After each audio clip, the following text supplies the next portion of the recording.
podcast. We have Mike Nawrocki here with us, and you might know him as the cucumber, Larry the Cucumber from VeggieTales. He does so much more than that. We all know VeggieTales, but he is an author, he is a professor, he does a podcast, and now we have Dead Sea Squirrels coming up. I cannot wait for everyone to start watching this. Welcome to the podcast. Tell us all about Dead Sea Squirrels. Alita, thank you so much for having me on. You're welcome. Dead Sea Squirrels, Merle and Pearl Squirrel. They're an old Jewish couple who lived in the first century from Galilee, around the Sea of Galilee. Merle decides that he's always wanted to go to the Dead Sea because he's heard that you can't sink. And so he builds a little raft and he takes his bride, Pearl, down the Jordan River. They spend a lovely day at the Dead Sea until they figure out how hot and dry and salty it is. And they run into a cave to get shelter from the hot blazing sun, and they get lost in the cave and dry out and end up spending 2,000 years preserved in a Dead Sea cave. In the modern era, a little boy named Michael is at the Dead Sea with his dad, who's an archaeologist on a dig. Michael stumbles across these squirrels, thinks they're great like vacation souvenirs, stuffs them in his backpack, brings them back home to Tennessee, sets them up on his windowsill so they don't stink up his room. It rains, and they rehydrate and reanimate. And so now we've got two squirrels from the first century alive in the 21st century who help Michael and his friends as they go through problems that 10-year-old kids go through with stories from the old from the New Testament and the life of Jesus and the disciples. So that's sort of the general conceit of the show. So good. I mean, how could you not watch that? How could kids not be entertained by that? But there's a faith message all intertwined. I was looking at all the episodes. So this is an animated series, and it's what, 13 episodes? Is that right, for the first Yes, season? 13 episodes. Each episode is about a little under a half hour long. Yeah. I was like, I can't wait to watch them. This is gonna be good. Oh, thank So you. it comes out on Minnow starting February 14th, correct? That's right. Yep. It launches February 14th on Minnow. And we're excited. And we're going to, there'll be like 3 episodes, I believe, that come out initially. And Oh, then nice. 2 episodes, every week will kind of, come out slowly until all 13 are out sometime in March. How did you come up with this concept? I mean, that sounds uh in depth, Kind of and nuts. yet you're making it right, and yet you're Yeah. making it for children. How Yeah. did you come up with this? Well, back in my VeggieTales days, I wanted part of the with VeggieTales, we drew a line early in the sand early on to never depict Jesus as a vegetable. Mhm. We were irreverent enough with VeggieTales, but felt like that would be crossing the line, and so, but which obviously doing that eliminates a lot of the new types of New Testament stories you could tell. And so we would hear that a lot. Well, why don't you tell more New Testament stories? Well, it's because of that. And so I wanted a show idea to be able to do that. And so when I left Big Idea in 2016 full time, I started to develop that as an animated series because that's what I knew. And a friend of mine who had been in the publishing industry for years asked, "Hey, Mike, have you ever thought about this as an early reader series?" And I hadn't, but I thought that was an interesting idea. So I kind of developed it along those lines as sort of a, like an early reader, kind of picture book, kind of along the lines of Diary of the Wimpy Kid or Captain Underpants. And so I worked up a kind of a pitch that way, and then shared that with Tyndale Publishing out of Chicago, and they loved it, and I started writing the books. But it was sort of driven by that notion of just wanting to share more stories about Jesus and the disciples, and give kids a better idea of the geography. I was a map kid. I loved Lord of the Rings and Yeah. books with maps, and so a lot of the show takes place in modern day Israel, where the kids are going around seeing where Jesus lived and ministered, and just to kind of show kids that a lot of times you hear Bibles, kids will hear a Bible story and it's this faraway place and it's kind of Yeah. maybe make believe, but no, this is a real place in the world and with real geography, and this is where it was. And so for me, that was exciting to be able to Mhm. share that in story form. So those kind of were all the things that went into it. Yeah, I love that. So you're teaching them geography, New Testament, Jesus, Yeah, Two yeah. squirrels. Two squirrels. There's so many things. And music. So music is a big part of it. The we have a flashback song in every episode, and that's when we flat everything else takes place in the modern day, but there's a theme that comes up that's best answered, by biblical story. And so we'll flash back to when Merle and Pearl, back in the day, and that happens over music. It's a 2 to 3 minute song typically, and that'll happen. So if it's Jesus at the Sermon on the Mount, that'll be done musically, singing about, do unto others what you want done to you, that then Michael can use in the modern day. So music is a big part of the series as well, and it's a lot of fun. Yeah. Well, kids learn so well through music. I can Yeah. just imagine, I mean, parents who may not know these stories really well, they could be sitting down with their children, growing in their faith as well. Oh, believe me. Yeah. I mean, I feel that way too. I mean, obviously when you go to research a story, it's like, I thought I knew the story. It's like, oh no, I've got to, there's so much that I learn by, just telling the stories. But I hear that all the time, about VeggieTales, when we would tell a Bible story, a lot of times people say, I remember that best by the VeggieTales version of it. And it's like, we want you to substitute in, real people into the VeggieTales characters, but just sort of the flow of the story. It's that we tried to be as accurate as we could with all of that. But yeah, I think it's a great way for kids to learn and for parents to learn too, like you Yeah. said. And the age range for this animated series, what would you say that is? Well, so the books are geared for early readers, so anywhere from when kids first start reading around kindergarten, to first grade, all the way up through fifth or sixth grade. So that's sort of, and I think that the animation tracks pretty closely. So I think grade school kids are going to really appreciate this. I think younger preschool kids will also like it, but Yeah. it's not necessarily a preschool show. It's more geared toward a little bit older grade school kids. So good.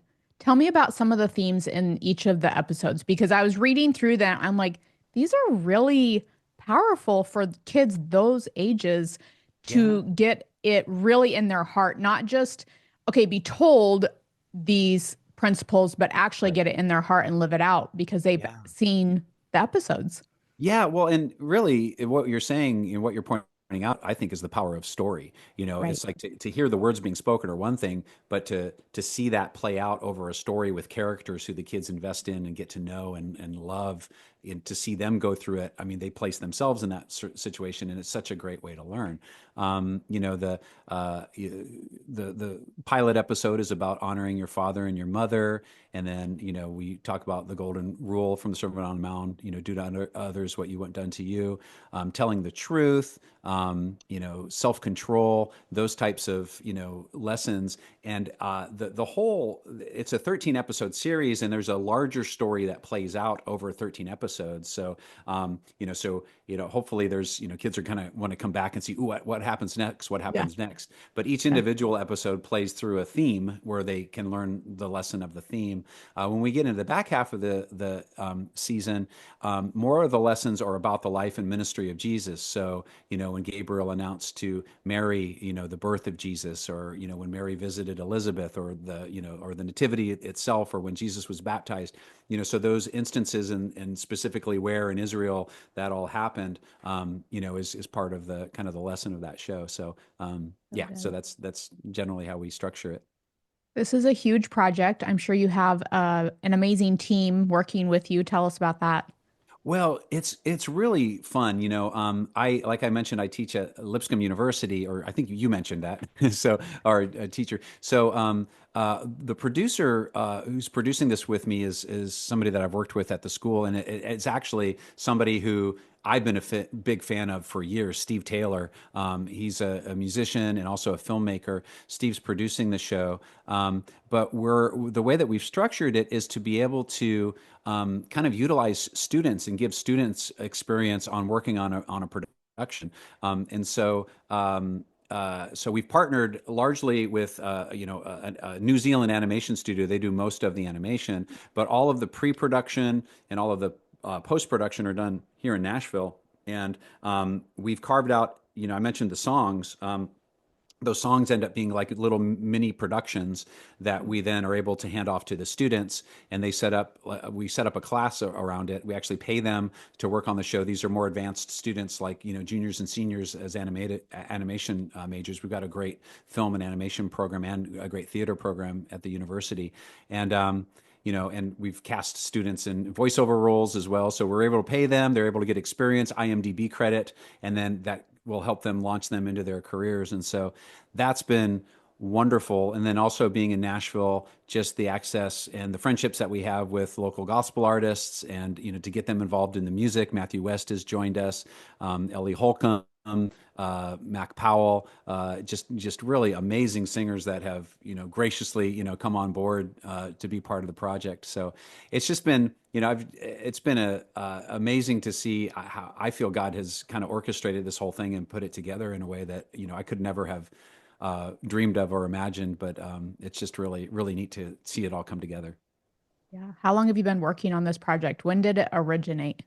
So I began developing the stories in 2016. I got the book deal in 2017, and then so finished. There's 12 books that the 13 episodes are based off of, and then I think when I was about book 9 or 10 in, that's when we started on the pilot, on the animated pilot. So so all the way back to 2016. So it's been about 9 years. So it's taken a little bit of time.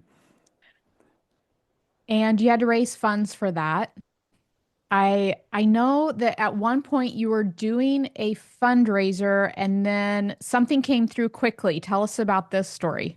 Yeah, so and it's fun to see. If folks go on YouTube, they can find our fundraising trailer that we did for Kickstarter, and we put that up, and we immediately, somebody had reached out to actually help out, funding a bigger portion of the show.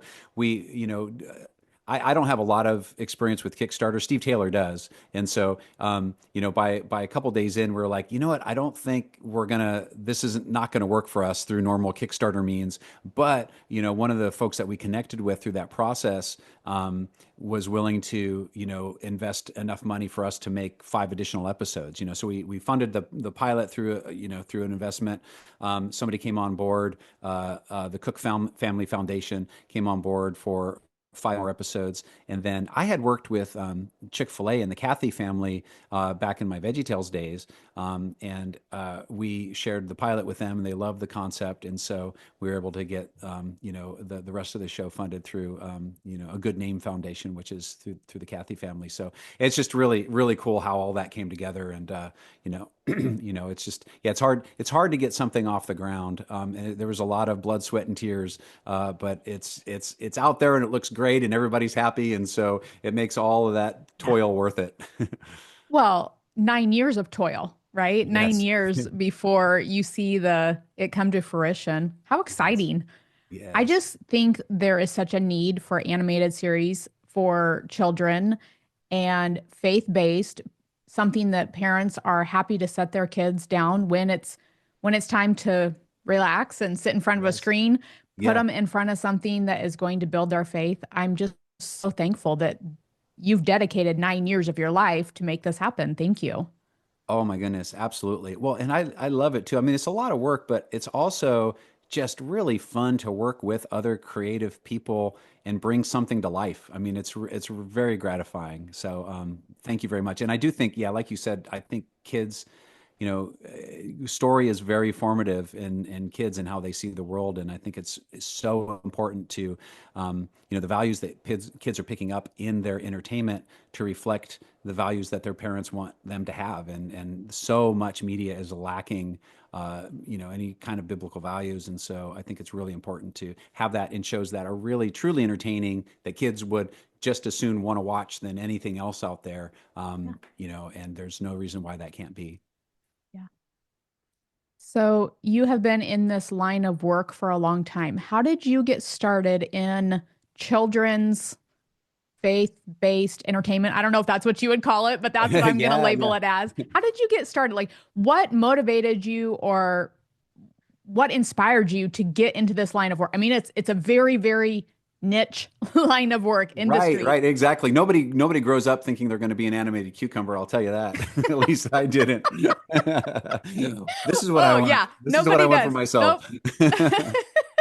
Um, Oh, that's well, funny. but I was, growing up, I was a theater kid. I mean, I loved, plays. I loved singing and performing and music, Yeah. being on stage. I actually, from middle school on, but I started going through like a real growth spurt, like in early high school, and I started to get really tall and gangly, and felt like much more self-conscious on stage, and so I started like, okay, I love entertaining people, but I don't like being up in front of them. so so that kind of got me into puppetry, so it's like Oh, so this is back in the 80s. I mean, Jim Henson and the Muppet Show were yeah. big back then.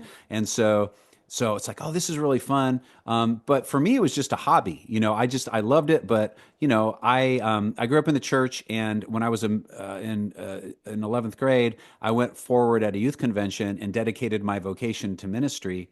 I didn't know exactly what that was going to look like, but my dad was an engineer in the Air Force. My mom was a nurse. My older brother at the time was a chemistry major in college, and so I kind of put all those pieces together in my 17-year-old brain and thought, okay, well, I'm going to be a medical missionary. That's what I'm going to do. And so the church that I was a part of, the Christian and Missionary Alliance denomination, had a small denominational college up in Minneapolis. So I thought, okay, I'll go up there for a year or two, get some Bible classes, and then transfer over to another school to do pre med. And so I went to St. Paul Bible College, it's now called Crown College. Took some classes, but I also did student ministry and puppets in the puppet ministry. And I met a guy named Phil Vischer, who many people may recognize as the voice of Bob the Tomato.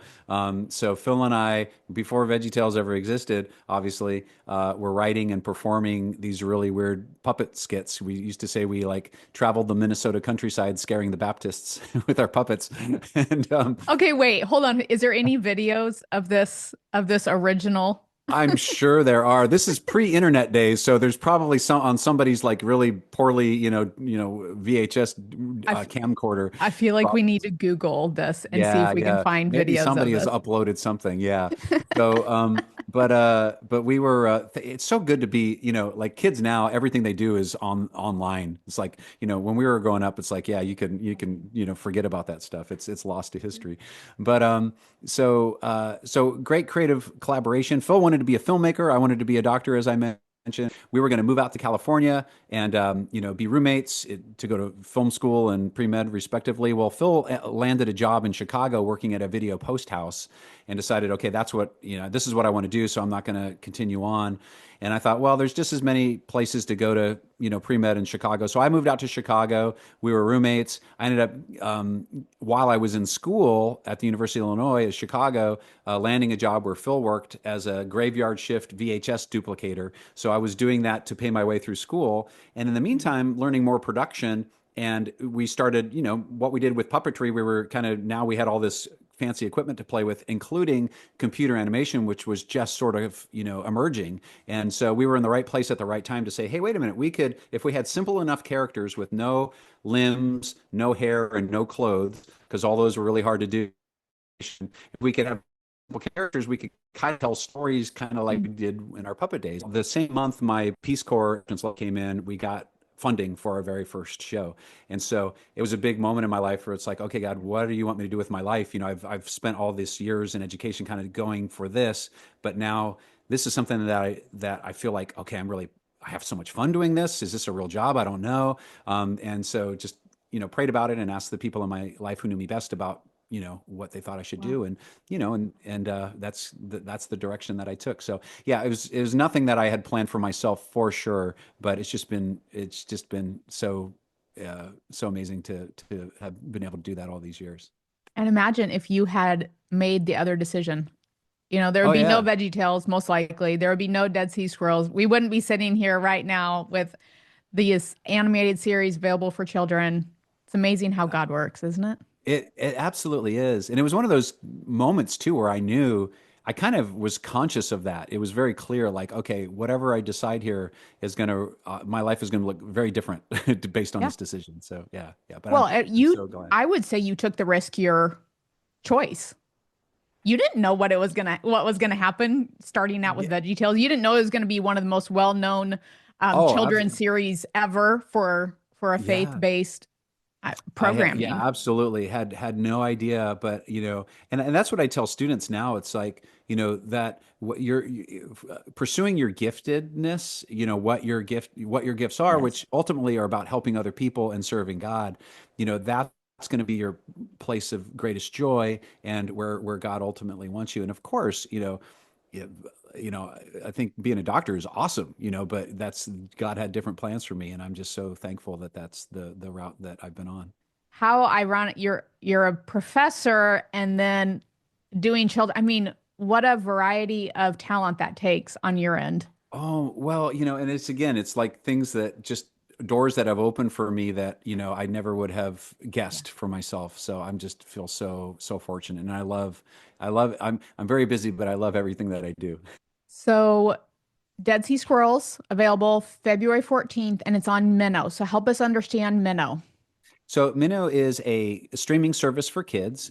Folks can go to gominnow.com to find out more about that. It's an app just like any other streaming app to where you've got a lot of different content to choose from, including VeggieTales. So VeggieTales Minnow carries VeggieTales along with other things, and now Dead Sea Squirrels. They're specifically faith-based, so parents can really trust that when they put on shows for their kids, they're going to get solid teaching, entertaining shows, and they're not going to have to worry about other stray content that their kids may stumble on. So I think it's a really great service, and it's run by some amazing people. And we couldn't be more thrilled to be partnered with them. So good. So good. It's going to be available February 14th. Dead Sea Squirrels, 13 episodes, perfect for your kids. We might learn a little bit as we watch these series too. Let's hope I'm so. excited about that. Oh, I hope so. Yeah, no, we're excited. I think we want to make sure that the lessons and the values are appropriate for smaller kids, but just like with VeggieTales, humor, it's like, it doesn't matter if the kids miss some of the jokes, I just want the adults in the room to be laughing along, and hopefully the whole family enjoys it. Yeah, so good. Thank you so much, Mike. Thank you for your faithfulness and just putting this together, dedicating your life to changing families. It's not just for the kids, it's not just for the parents, it's literally changing the trajectory of families in the future. So thank you. Oh my goodness. Thank you so much, Alita. I'm honored.